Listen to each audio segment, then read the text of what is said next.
The 2008 global financial crisis was a significant event in modern history that had far-reaching impacts on the world's economy.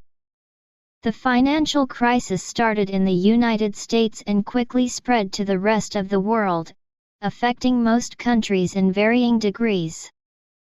In this article, we will delve into the ins and outs of the financial crisis, including its causes, impacts, and lessons learned. Causes of the financial crisis. The 2008 financial crisis was caused by a number of interrelated factors, including subprime mortgages. A subprime mortgage is a type of mortgage loan granted to individuals with low credit scores or low income. The subprime mortgage market was fueled by low interest rates and easy access to credit. Banks and financial institutions were also eager to invest in subprime mortgages due to the high returns they offered. Credit default swaps, CDs. A credit default swap is a type of financial instrument that acts as insurance against the default of a borrower. The widespread use of CDs allows banks and financial institutions to transfer risk off their books, making it difficult to assess the overall risk in the financial system. Complex financial instruments. The creation of complex financial instruments, such as collateralized debt obligations, CDOs, and mortgage-backed securities, MBS, added to the complexity of the financial system and made it difficult for regulators to understand and manage the risks involved. Impacts of the financial crisis. The 2008 financial crisis had a profound impact on the global economy, including unemployment. The financial crisis resulted in widespread job losses and unemployment, as businesses struggled to stay afloat in the face of declining economic activity. Bankruptcies. The crisis also led to a wave of bank failures, as banks were unable to cope with the large losses they incurred from their investments in subprime mortgages and other risky financial instruments. Decline in housing prices. The financial crisis also led to a significant decline in housing prices, as foreclosures and defaults increased, and demand for housing decreased. Reduction in economic growth. The global economy also suffered a sharp slowdown in growth, as the financial crisis led to a reduction in consumer spending and investment. Lessons learned. The 2008 financial crisis has led to a number of lessons being learned, including need for better regulation. The financial crisis highlighted the need for better regulation of the financial sector, to ensure that risks are properly managed and that the overall stability of the financial system is maintained. Importance of transparency. The financial crisis also emphasized the importance of transparency in the financial sector, as the lack of information about the true state of the financial system made it difficult to respond to the crisis in a timely and effective manner. Need for sound risk management. The financial crisis also demonstrated the importance of sound risk management practices, as many banks and financial institutions failed due to their inability to manage the risks they took on. In conclusion, the 2008 global financial crisis was a major event that had far-reaching impacts on the global economy. The crisis was caused by a combination of factors, including subprime mortgages, complex financial instruments, and lax regulation. The impacts of the financial crisis were significant, including widespread unemployment, bank failures, and a decline in economic growth. However, the crisis has also led to important lessons being learned, including the need for better regulation, transparency, and sound risk management practices. The 2008 financial crisis also had longer-term impacts on the global economy, including increase in public debt. In response to the financial crisis, many governments around the world engaged in large-scale stimulus spending, which resulted in a significant increase in public debt levels. Income inequality. The financial crisis also exacerbated income inequality, as the wealthy were able to weather the crisis better than the poor and middle class, who suffered the most from job losses and declining housing prices. Changes in banking. The financial crisis also led to significant changes in the banking sector, including increased regulations and stricter rules on risk-taking, as well as a shift towards more conservative lending practices. Shift towards financial technology. Fintech. The financial crisis also led to a shift towards financial technology, as consumers and businesses became more interested in alternative financial services, such as peer-to-peer lending, that were seen as more stable and secure than traditional banking services. The 2008 financial crisis was a turning point in the history of the global economy, and its impacts continue to be felt today. While many of the reforms that were put in place in response to the crisis have helped to prevent a similar event from happening again, there are still concerns about the stability of the financial system and the potential for another crisis to occur in the future. In conclusion, the 2008 global financial crisis had profound and far-reaching impacts on the global economy, including increased public debt, income inequality, changes in banking, and a shift towards financial technology. While many reforms have been put in place in response to the crisis, there are still concerns about the stability of the financial system and the potential for another crisis to occur in the future.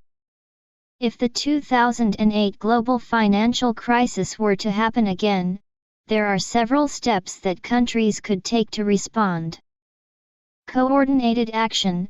Countries should work together to respond to the crisis, taking a coordinated approach to ensure that the global financial system remains stable. Increase transparency. Countries should increase transparency in the financial sector, to make it easier to identify and respond to risks in a timely manner. Strengthen regulation. Countries should strengthen regulation of the financial sector, to ensure that risks are properly managed and that the overall stability of the financial system is maintained. Implement sound risk management practices. Banks and financial institutions should implement sound risk management practices, to prevent a repeat of the risky behavior that contributed to the 2008 crisis. Foster financial stability.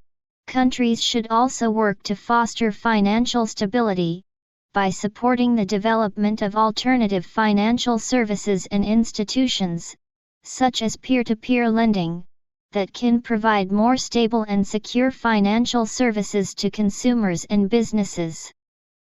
Provide stimulus. In the event of a crisis, countries may also need to provide stimulus spending to support the economy, while being mindful of the longer-term impact on public debt levels. Protect the most vulnerable. Countries should also take steps to protect the most vulnerable groups in society, such as low-income households and small businesses, who are often hit hardest by financial crises. In conclusion, if the 2008 global financial crisis were to happen again, countries would need to take a coordinated, transparent, and well-regulated approach to respond. This would include strengthening risk management practices, fostering financial stability, providing stimulus, and protecting the most vulnerable. By taking these steps, countries can help to prevent another crisis from occurring and mitigate its impacts if it does.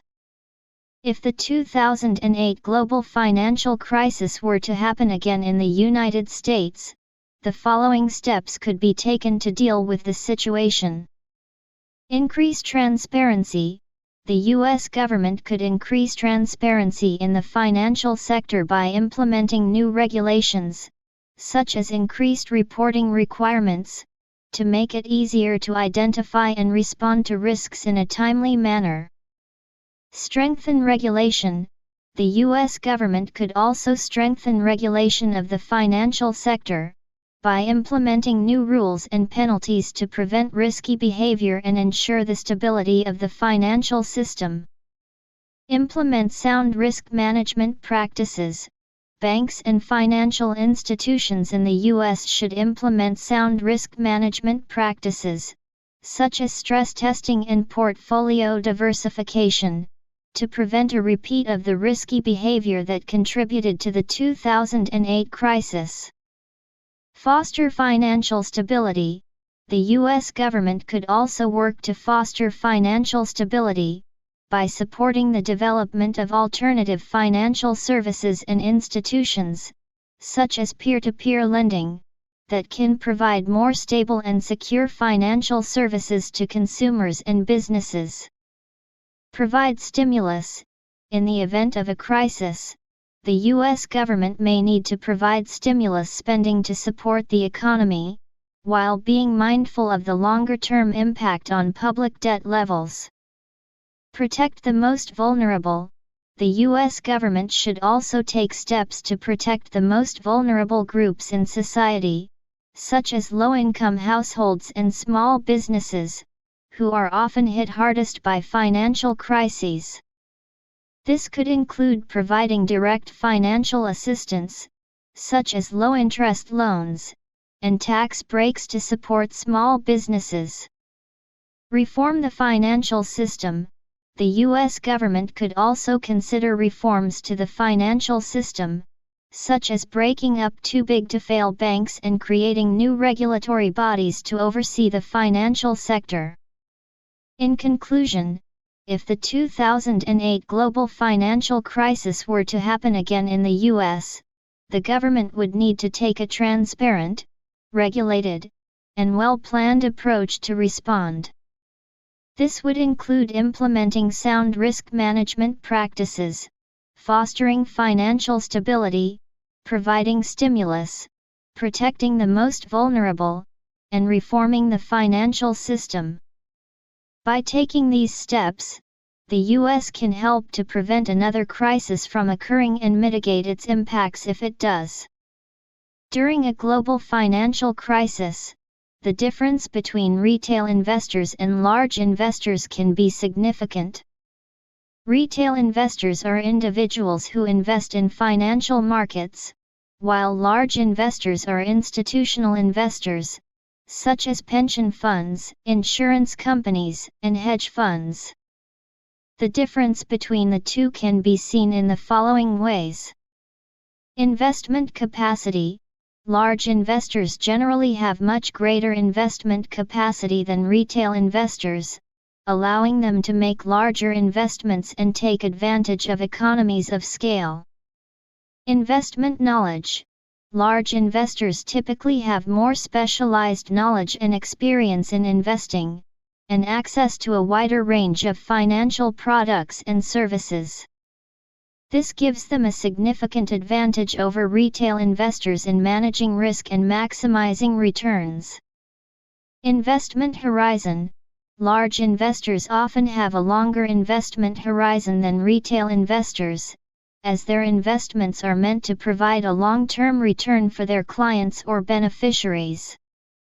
Retail investors, on the other hand, may be more focused on short-term gains or preserving their capital.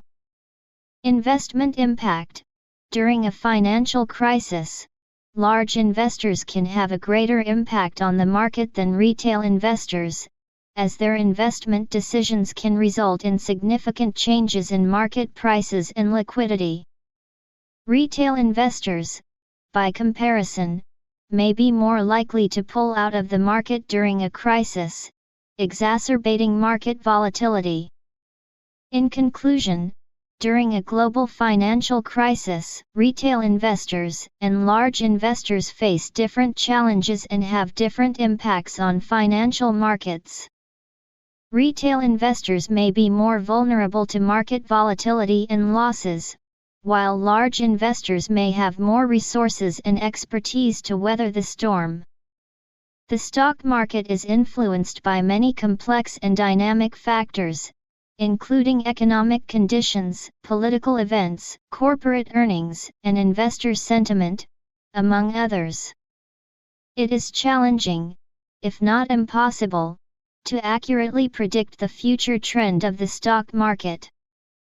It is important for investors to be mindful of the potential risks and uncertainties in the market and to conduct their own research and seek the advice of financial professionals before making investment decisions. It is also important for investors to have a well-diversified portfolio, regularly review their investments, and have a long-term investment strategy.